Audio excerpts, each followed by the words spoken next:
여러분은 거울 속 자신에게 실망해 본 적 있으신가요? 누군가 당신의 현재 모습을 버리고 완전히 새로운 인생을 살 기회가 있다면 어떻게 하시겠어요? 라고 말한다면 망설임 없이 예스라고 대답하실 분들이 많으실 겁니다. 그런데 말이죠. 그 대신 가족, 친구, 모든 익숙한 것을 버려야 한다면요? 아마도 많은 분들이 주저하실 겁니다.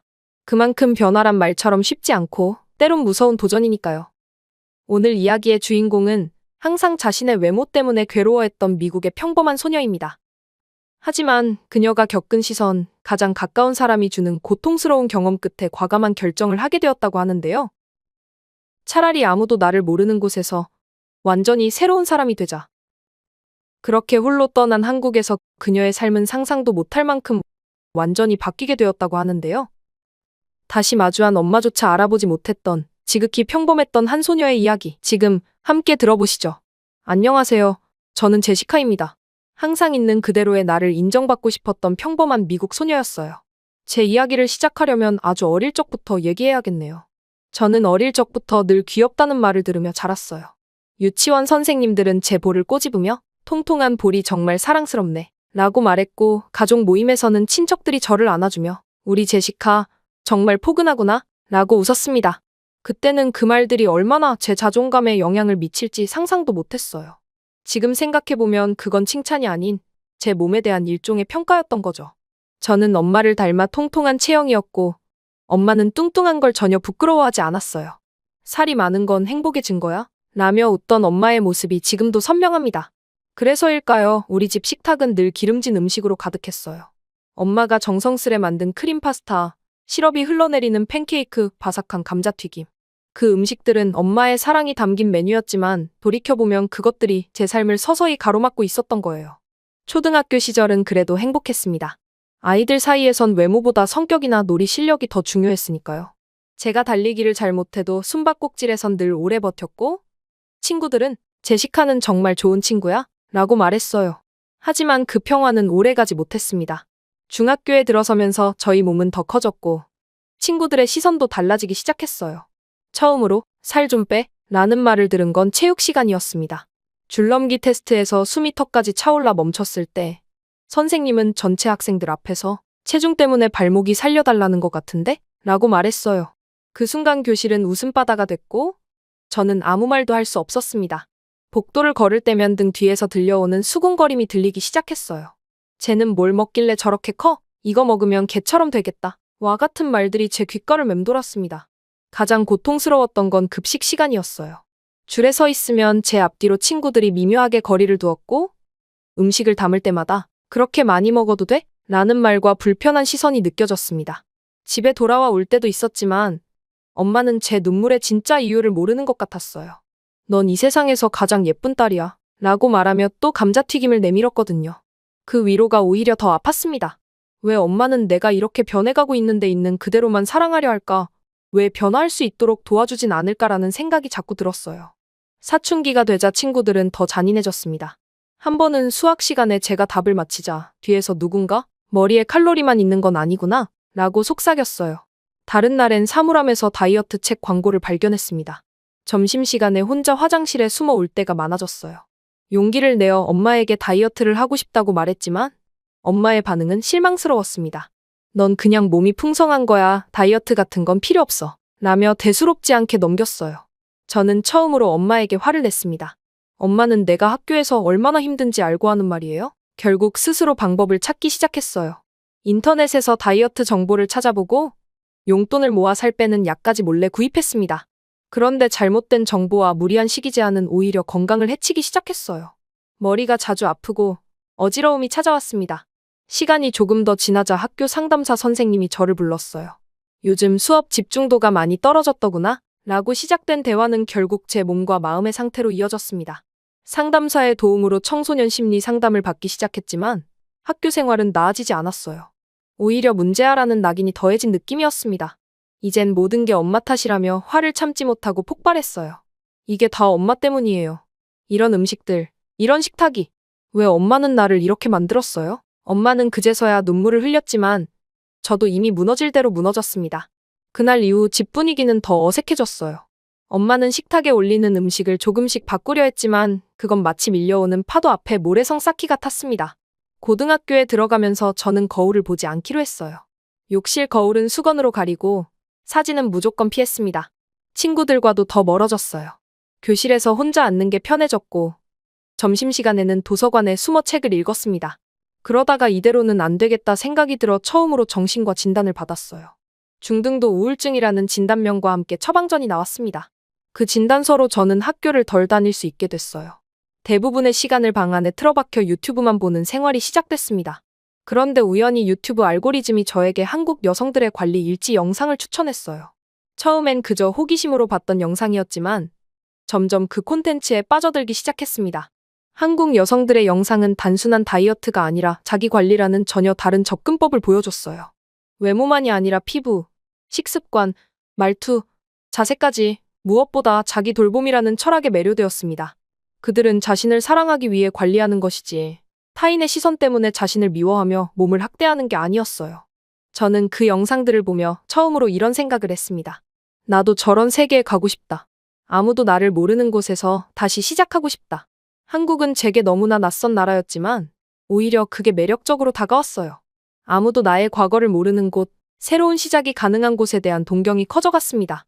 고등학교 졸업을 앞둔 어느 날, 저는 미래에 대한 생각을 정리하기 시작했어요.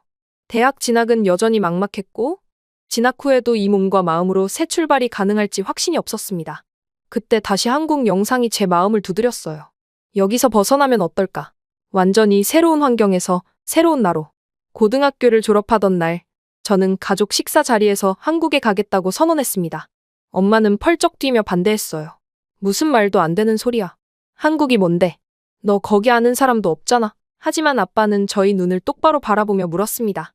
정말 가고 싶은 거니? 제가 고개를 끄덕이자 아빠는 조용히 제 편을 들어줬어요. 고민 많이 하고 말하는 거지? 우리 딸에게 필요한 변화라면 아빠가 도와줄게. 그렇게 저는 생전 처음 도망이 아닌 새로운 출발을 향해 짐을 쌌습니다.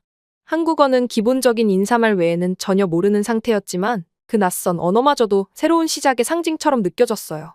한국행 비행기 티켓을 손에 쥐던 날, 저는 처음으로 오랜 시간 거울 앞에 서서 저 자신을 마주했어요. 그리고 속삭였습니다. 이제 진짜 나를 찾으러 가자. 부모님과 공항에서 깊은 포옹을 하고 저는 한 번 더 다짐했어요. 꼭 달라지겠다고요. 인천공항에 내린 순간 현실감이 밀려왔어요. 유튜브 영상과 구글 검색으로 상상했던 한국은 실제 눈앞의 풍경과 달랐습니다. 공항의 넓은 공간, 알 수 없는 한국어 방송, 그리고 분주하게 오가는 사람들의 물결이 저를 압도했어요. 첫날은 정말 감당 못할 것 같았습니다. 냄새도, 언어도, 표정도 달랐고 거리조차도 위협적으로 느껴졌어요. 미국에서는 뚱뚱한 여자였지만 여기선 그냥 뚱뚱한 사람이 아닌 완전히 이방인이었습니다. 이제 한국에서 지내게 될 월세집에서 첫날 밤을 보내며 창밖에 서울을 내려다봤어요.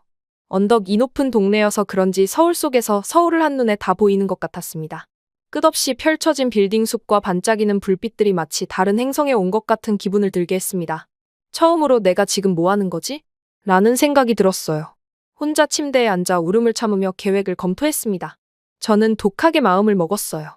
이미 한국행을 위해 고등학교 졸업 선물로 받은 돈과 아버지의 지원금을 모두 투자했고 돌아갈 곳도 마음도 없었습니다. 다음 날 아침, 유튜브에서 봤던 그 프로그램 정식 뷰티 피트니스 관리센터를 찾아갔어요.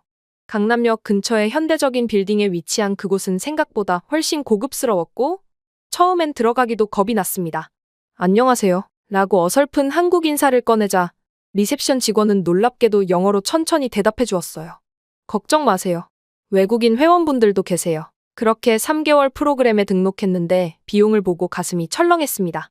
서둘러 아르바이트를 구해야 했어요. 첫날 관리센터에서의 경험은 충격적이었습니다. 개인 트레이너는 제 체성분 수치를 보더니 와, 진짜 미국식이네요. 라고 말했어요. 그 순간 제 얼굴이 화끈거렸지만 이어진 말에 조금 위안을 얻었습니다. 걱정 마세요. 여기 오신 분들 다 처음엔 힘들었어요. 같이 하나씩 바꿔볼게요. 첫 달 식단표는 정말 낯설었어요. 샐러드도 아니고 굽는 것도 아닌 한국식 건강 식단이었습니다. 현미밥과 다양한 나물, 생소한 해산물 그리고 김치가 매일 메뉴에 포함됐어요. 처음엔 입에 맞지 않아 힘들었지만 신기하게도 조금씩 적응되기 시작했습니다. 아버지의 지원금만으론 부족했기에 저는 영어를 활용할 수 있는 일자리를 찾아 나섰어요. 강남역 근처 작은 카페에서 아르바이트를 시작했습니다. 처음에는 메뉴명도 제대로 발음하지 못하고 손님들의 주문을 알아듣지 못해 실수를 연발했어요. 커피잔을 내밀 때마다 제 손만 봐도 사람들이 뭔가 말하는 것 같은 착각이 들었습니다. 그런데 이상했어요. 미국에서와 달리 한국 사람들은 놀라울 만큼 정중했습니다. 괜찮으세요? 천천히 하셔도 돼요. 라는 말들이 낯설었어요. 한 손님은 제가 주문을 헷갈리자 외국에서 한국까지 와서 일하는 게 쉽지 않을 텐데 정말 대단해요. 라고 말했습니다. 그 순간 눈물이 날 뻔했어요. 점점 알바 동료들과도 친해졌습니다. 바리스타였던 민지는 특히 저를 많이 도와줬어요. 제시카, 오늘은 내가 라떼 아트 하나 가르쳐 줄게. 라며 퇴근 후에도 남아 알려주었습니다. 그런 작은 배려들이 쌓이면서 한국어도 조금씩 익히게 됐어요. 일과 관리센터를 오가며 집으로 올라가는 언덕은 정말 지옥 같았습니다. 매일 아침 5시에 일어나 센터 아침 프로그램에 참여하고 오후엔 카페에서 일하고 저녁엔 다시 센터로 돌아가는 루틴이 체력적으로 너무 힘들었어요. 근육통에 시달렸고 때로는 무기력함을 느꼈습니다. 그러나 가장 힘든 건 외로움이었어요. 매일 밤 힘든 언덕을 올라 원룸으로 들어와 침대에 누우면 가족과 미국의 기억들이 물밀듯이 밀려왔습니다. 소셜미디어에 올라온 옛 친구들의 대학 생활 사진을 보며 잠들기도 했어요. 내가 잘한 결정일까? 하는 의문이 계속 들었습니다. 두 번째 달에 접어들면서 작은 변화들이 생겼어요. 아침에 거울을 볼 때 얼굴이 조금 다르게 보이기 시작했습니다. 붓기가 빠지고 턱선이 살짝 드러나는 것이 느껴졌어요. 카페에서도 메뉴판을 외워 실수가 줄었고 손님들과 간단한 한국어로 대화도 할 수 있게 되었습니다. 카페 단골 손님 중에는 대학생 그룹이 있었어요. 그들은 영어 공부를 위해 일부러 저에게 주문하곤 했습니다. 어느 날 그들 중 한 명인 수연이가 제게 말을 걸었어요. 주말에 홍대 구경하러 갈 건데 같이 갈래요? 처음으로 누군가가 저를 놀러 가자고 초대한 순간이었습니다. 트레이너도 한 번쯤 환기를 해야 한다며 허락해줬어요. 그렇게 주말에 찾은 홍대 거리는 활기찼어요. 길거리 음식을 맛보고 독특한 가게들을 구경하며 생전 처음 노래방도 가봤습니다. 수연이와 그 친구들은 제가 한국 문화에 적응할 수 있도록 많은 것을 설명해 주었어요. 그날 저는 처음으로 한국에서 진심으로 웃을 수 있었습니다. 세 번째 달에 접어들 무렵 카페에서 일하던 중 한 여직원이 갑자기 말했어요. 제시카, 요즘 피부 되게 맑아졌어요. 뭐 바른 거예요? 거울을 보니 정말 피부톤이 달라져 있었습니다. 규칙적인 생활과 한국 음식 그리고 센터의 관리가 조금씩 효과를 보이고 있었어요. 옷도 헐렁해지기 시작했고 초고도 비만에서 점점 벗어나는 과정이 느껴졌습니다. 센터의 트레이너는 그런 변화를 눈여겨보고 있었어요. 제시카, 지금 페이스대로 계속 가면 6개월 후에는 완전히 다른 사람이 될 거예요. 어느 날 카페에서 만난 수연이는 제 외모 변화를 보더니 본격적으로 K-뷰티 전도사가 되었어요. 퇴근 후 화장품 가게로 저를 데려가 기초 화장품부터 시작해 메이크업 제품까지 추천해 주었습니다. 제시카는 피부가 밝아서 이런 톤이 잘 어울릴 거예요. 처음으로 제대로 된 화장을 하고 나니 눈이 또렷해졌고 수연이가 추천한 대로 머리를 묶자 예전에는 보이지 않았던 턱선이 드러났어요. 자주 오던 카페 손님들도 변화를 알아챘는지 종종 예뻐졌네요. 라는 말을 건네기 시작했습니다. 그 말들이 처음에는 낯설고 믿기지 않았어요. 지금까지 살면서 예쁘다는 말은 주로 귀엽다의 동의어로 체형에 대한 위로의 말로만 들어왔으니까요. 하지만 이번엔 달랐습니다. 진심 어린 칭찬처럼 느껴졌어요. 저는 10년 가까이 포기했던 제 사진을 찍기 시작했습니다. 그것도 셀카를요. 수연이와 함께 한강공원에서 찍은 사진을 보며 깜짝 놀랐어요. 그 사진 속에는 미소 짓고 있는 낯선 여자가 있었습니다. 그게 저였어요. 그 사진을 부모님께 보내드렸을 때 엄마는 문자로 정말 행복해 보인다 라고 답했어요. 그때 깨달았습니다. 제가 변한 건 단지 체중이나 외모가 아니라 제 안에서 희망이 자라고 있었던 거예요. 낯선 서울에서 처음으로 미소 짓게 된 순간이었습니다. 한국에 온 지 반년쯤 지나자 제 몸은 눈에 띄게 달라져 있었어요. 관리센터의 프로그램을 성실히 따르고 규칙적인 생활을 하며 한국 음식에 적응한 결과였습니다. 체중계의 숫자는 눈에 띄게 줄어들었고 거울 속 모습은 달라졌어요. 하지만 더 중요한 변화는 그 숫자나 모습이 아닌 제 마음속에서 일어나고 있었습니다. 카페 손님이 건넨 제시카, 오늘 예쁘다는 말을 들었을 때는 어색해서 어떻게 반응해야 할지 몰랐어요. 미국에서는 항상 괜찮아, 넌 그대로도 충분해와 같은 위로의 말만 엄마에게 들어왔기 때문이죠. 그런데 한국에서는 매일 조금씩 달라지는 저를 사람들이 세세한 부분도 인정해 주었어요. 카페 매니저는 제시카 씨, 요즘 표정이 밝아져서 손님들도 더 좋아하시는 것 같아요. 라고 말했습니다. 그런 칭찬들이 쌓이면서 제 자존감은 조금씩 높아졌어요. 말할 때 바닥만 보던 습관이 사라지고 사람들과 눈을 마주칠 수 있게 되었습니다. 카페에서 실수를 해도 당황하지 않고 웃으면서 넘길 수 있게 됐어요. 친구들과의 소소한 수다 속에서도 제 목소리가 점점 당당해졌습니다. 수연이와 그 친구들은 저를 여러 모임에 데려갔어요. 영화 모임, 독서 모임, 심지어 한국어 공부 모임까지. 처음엔 모든 대화를 이해할 수 없어 답답했지만 그들은 인내심을 갖고 기다려주었습니다. 한글을 배우기 시작한 것도 이 시기였어요. 한글 자음과 모음의 체계적인 구조에 감탄했고 글자를 쓰는 법을 배우는 과정이 마치 예술 작품을 만드는 것처럼 느껴졌습니다. 어느 날 카페에서 일하다가 실수로 손님의 옷에 커피를 쏟을 뻔했어요. 미국에서라면 상상도 못할 최악의 시나리오였습니다. 그런데 그 손님은 화를 내기는커녕 오히려 저를 걱정했어요. 괜찮아요? 많이 놀라셨겠네요. 그 순간 제 눈에서 눈물이 흘렀습니다. 그 작은 이해와 배려가 얼마나 위로가 되었는지 모릅니다. 그때부터였어요. 저는 한국 사람들의 행동 방식이 눈에 들어오기 시작했고 더 깊이 관찰하기 시작했어요. 수연이는 항상 대화 중에 자신의 의견을 말하기 전에 잠시 생각했고 민지는 카페가 바쁠 때도 항상 손님 한 명 한 명에게 진심 어린 미소를 보였습니다. 그들은 센스라고 부르는 작은 배려들을 자연스럽게 실천하고 있었어요. 시간이 더 지나가면서 제 외모는 더욱 변했습니다. 트레이너의 지도 아래 근력 운동을 시작했고 체형이 점점 탄탄해졌어요. 수연이와 그녀의 친구들은 매일 다른 스타일의 옷을 추천해 주었고 주말마다 쇼핑을 도와주었습니다. 미국에서는 항상 큰 사이즈의 헐렁한 옷만 입었는데 한국에서는 처음으로 몸매를 살리는 옷들을 시도해봤어요. 그런데 이상한 점을 발견했습니다. 외적인 변화에 집중할수록 오히려 마음이 공허해지는 느낌이었어요. 화려한 옷과 완벽한 메이크업으로 꾸미고 있지만 그것만으로는 뭔가 부족하다는 생각이 들었습니다. 마치 가면을 쓰고 있는 것처럼 느껴졌어요. 그러던 어느 날 카페 근처 길거리에서 우연히 한 장면을 목격했어요. 예전에 저와 비슷한 체형의 한국 여성이 화장기 없는 얼굴로 친구들과 웃으며 걸어가고 있었습니다. 놀랍게도 그녀의 주변 사람들은 그녀를 전혀 다르게 대했어요. 친구들은 그녀의 어깨에 팔을 두르고 그녀가 말할 때마다 진심으로 귀를 기울였습니다. 지나가는 사람들도 그녀를 이상하게 쳐다보거나 수군거리지 않았어요. 그녀는 있는 그대로의 모습으로 사랑받고 있었습니다.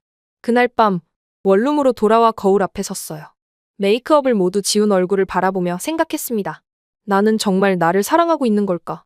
아니면 그저 남들이 인정해주는 모습만을 좇고 있는 걸까? 그 질문이 제 마음 깊은 곳을 두드렸어요. 그 한국 여성처럼 있는 그대로의 나를 받아들이고 사랑하는 법을 배워야 했습니다. 다음 날부터 저는 조금 다른 시선으로 한국을 바라보기 시작했습니다. 길거리에서 만나는 사람들, 카페에 오는 손님들, 관리센터의 회원들. 그들의 외모가 아니라 그들의 태도와 행동 방식에 더 집중했어요. 진짜 아름다움은 외모가 아니라 나를 웃게 해주는 사람들이라는 것을 깨달았습니다. 한국 친구들의 겸손한 말투가 새삼 매력적으로 다가왔어요. 제가 잘 모르지만 어쩌면 이렇게 생각할 수도 있을 것 같아요. 와 같은 표현들이 얼마나 배려와 존중을 담고 있는지를 느꼈습니다. 그들의 깔끔한 습관, 약속 시간을 정확히 지키는 모습, 음식을 나눠 먹을 때의 배려심, 모든 것들이 새롭게 보였어요. 저는 자연스럽게 화장을 줄이기 시작했습니다. 두꺼운 파운데이션 대신 가벼운 비비크림만 바르고 눈화장도 최소화했어요. 옷도 화려한 것보다는 심플하고 편안한 스타일을 선호하게 되었습니다. 겉모습보다는 내면의 건강과 생각, 말투에 더 신경 쓰기 시작했어요. 카페에서 한 손님이 이렇게 말했던 적이 있습니다. 정말 친절하시네요. 그 말이 이상하게 가슴에 와닿았어요. 외모가 아닌 제 행동과 태도를 칭찬받은 것이 더 큰 기쁨으로 다가왔습니다. 1년이 지난 시점에 관리센터의 트레이너가 제게 특별한 제안을 했어요. 다른 외국인 회원들을 위한 성공 사례 발표를 해달라는 것이었습니다. 처음에는 겁이 났지만 용기를 내어 수락했어요. 발표를 준비하면서 1년간의 여정을 돌아보는 시간을 가졌습니다. 발표 당일, 저는 간단한 한국어로 시작해 영어로 제 이야기를 나눴어요. 제가 한국에서 배운 가장 큰 교훈은 진정한 변화는 외모가 아니라 마음에서 시작된다는 것입니다. 물론 몸의 변화도 중요하지만 그것만으로는 충분하지 않아요. 자신을 존중하고 타인을 배려하는 마음가짐이 더 중요합니다. 그 발표 이후 여러 외국인들이 저에게 조언을 구하기 시작했어요. 단순히 다이어트나 피트니스 팁이 아니라 한국에서의 적응과 문화적 차이에 대한 질문들이었습니다. 저는 제가 경험한 것들을 진심을 담아 나눴고 그 과정에서 제 자신도 더 성장하고 있음을 느꼈어요. 한국어 실력도 많이 향상되어 이제는 간단한 대화는 물론 복잡한 감정 표현까지 할 수 있게 되었습니다. 민지와 함께 카페에서 일하면서 손님들과 한국어로 대화하는 것이 더 이상 두렵지 않았어요. 오히려 한국어로 농담을 하고 웃는 순간들이 늘어갔습니다. 한국에 완벽하게 적응한 저는 새로운 도전을 시작했어요. 한국의 한 대학교에서 제공하는 외국인을 위한 한국어 집중과정에 등록한 것입니다. 낮에는 카페에서 일하고 저녁에는 수업을 들으며 바쁜 나날을 보냈지만 그 시간들이 너무 소중했어요. 교실에서 다양한 국적의 사람들과 만나고 함께 한국어를 배우는 과정이 새로운 세계를 열어주었습니다. 그 클래스에서 만난 미국인 유학생 에밀리와 특히 친해졌어요. 에밀리는 저와 놀랍도록 비슷한 배경을 가지고 있었습니다. 그녀도 체중 문제로 고민하다가 한국에 왔다고 했어요. 텍사스 출신인 그녀는 저와 마찬가지로 학교에서 괴롭힘을 당했던 경험이 있었고 새로운 시작을 위해 아시아를 선택했다고 했습니다. 우리는 서로의 이야기에 깊이 공감하며 자주 만나 대화를 나눴어요. 함께 한강을 따라 걷기도 하고 가끔은 그리운 미국 음식을 함께 요리하며 고향 이야기도 했습니다. 어느 날 에밀리가 저에게 물었어요. 제시카, 넌 왜 요즘 화장을 거의 안 하니? 나는 한국에 와서 오히려 화장을 더 많이 하게 됐는데 여기 사람들이 외모에 더 신경 쓰는 것 같아서. 저는 잠시 생각하다가 대답했습니다. 예전에는 내 모습을 감추기 위해 화장을 했어. 하지만 지금은 있는 그대로의 나를 좋아하게 되었어. 화장은 나를 표현하는 방법 중 하나일 뿐이지 더 이상 도피처가 아니야. 에밀리의 눈이 반짝였어요. 와, 정말 멋있다. 나도 그렇게 되고 싶어. 사실 난 아직도 매일 아침 화장을 안 하면 밖에 나가기 겁나. 그 순간 깨달았습니다. 제가 한국에서 찾은 것은 단순한 외모의 변화가 아니라 자신을 받아들이고 사랑하는 법이었어요. 그리고 이제는 그것을 같은 고민을 가진 다른 이에게도 나눠줄 수 있게 된 것입니다. 한국에 처음 왔을 때 벚꽃을 제대로 봤었는지 기억도 나지 않았는데 벌써 1년이 지나고 벚꽃이 만개했어요. 저는 친구들과 함께 벚꽃 구경을 갔습니다. 화려한 꽃들 사이에서 수연이가 제 사진을 찍어주었어요. 그 사진을 보고 저는 깜짝 놀랐습니다. 청바지에 흰 티셔츠, 단순히 묶은 머리.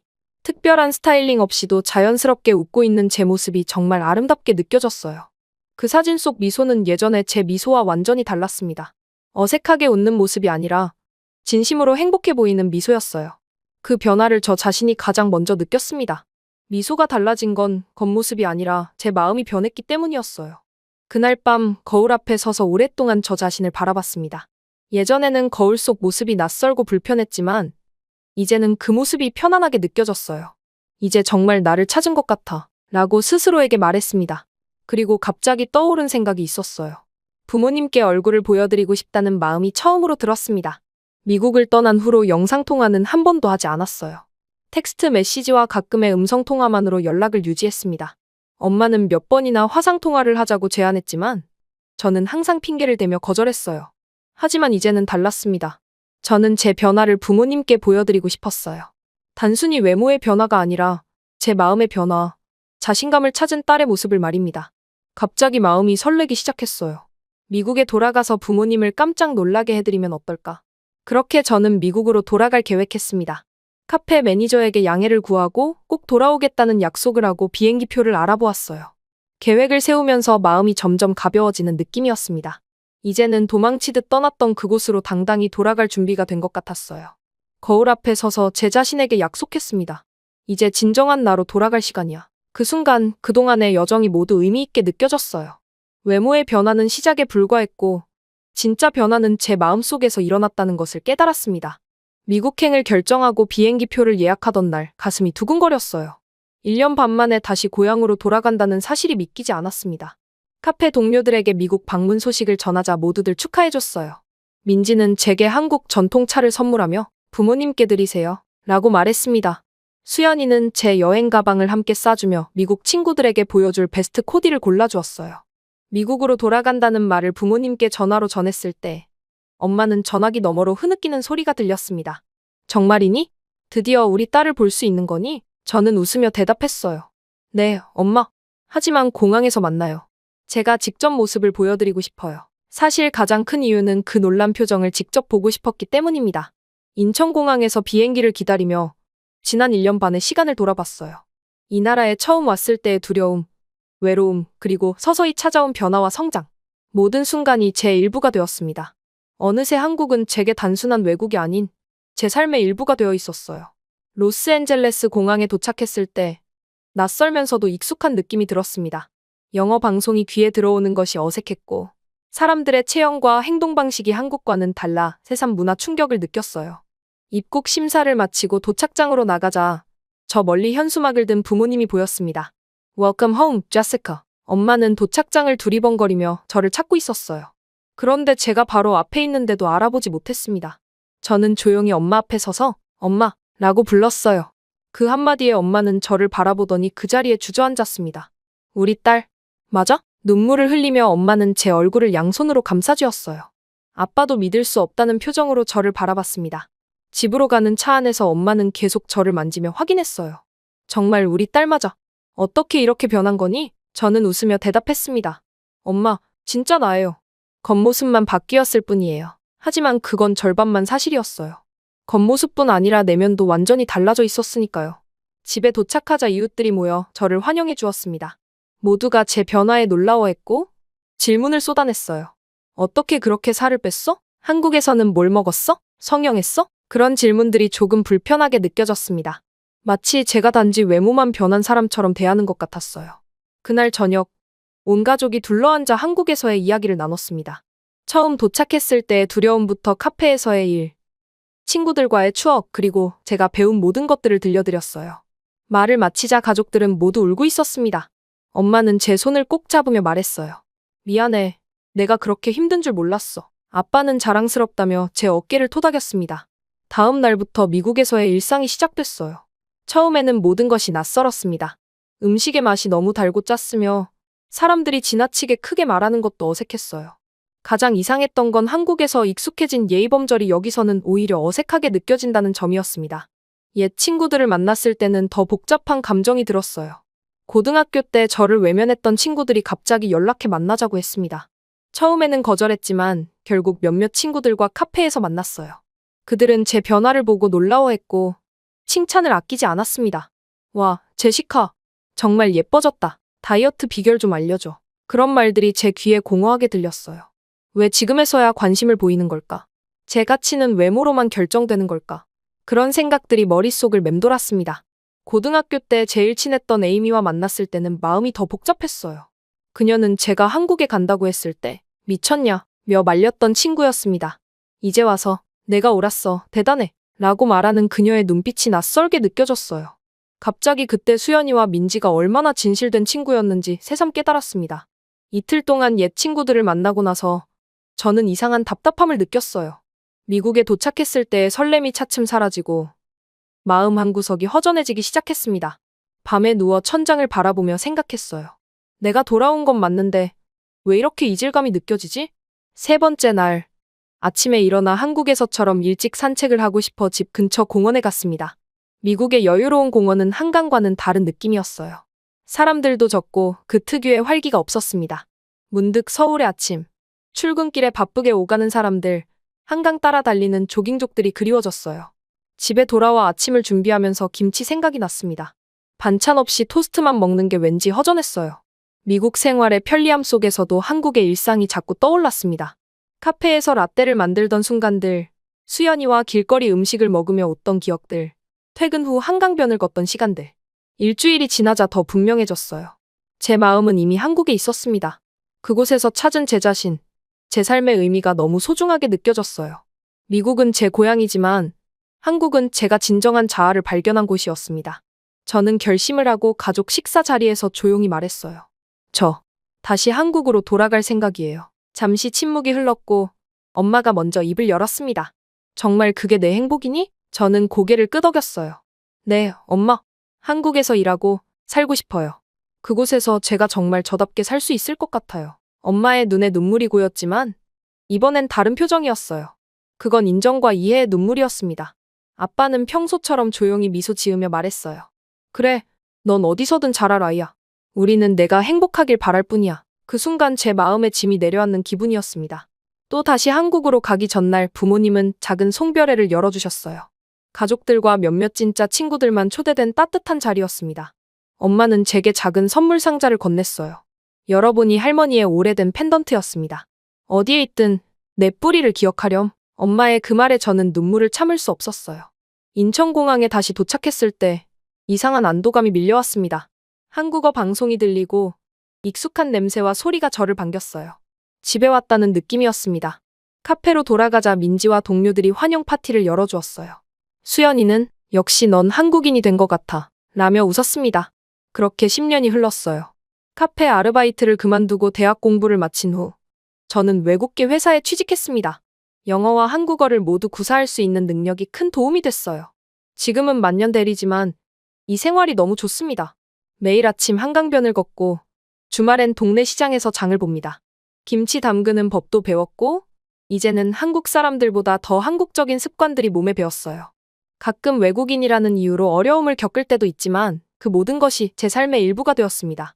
민지는 결혼해서 아이를 낳았고 저는 그 아이의 이모가 되었어요. 수연이는 캐나다로 유학을 떠났지만 여전히 연락하며 지냅니다. 아키와는 가끔 만나 각자의 변화와 성장을 나누는 소중한 친구가 되었어요. 부모님은 1년에 한 번씩 한국을 방문하고 저도 가끔 미국에 갑니다.